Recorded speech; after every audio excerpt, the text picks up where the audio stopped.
So in this Kraken tutorial video, I'll be showing you guys how to set up automatic weekly BNB buys on Kraken.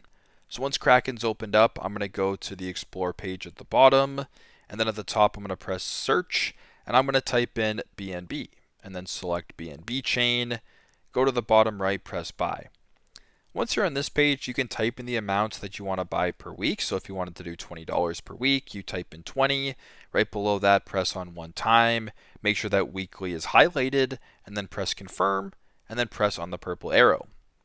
Once you're on this page right here, you can go ahead and review the amount that you'd be buying per week, the fee, the total price it'll cost, the frequency, make sure that weekly is showing, the payment method, and then if all looks good and you want to proceed, go to the bottom, press on confirm, and then proceed that way. So that is how to set up automatic weekly BNB buys on Kraken.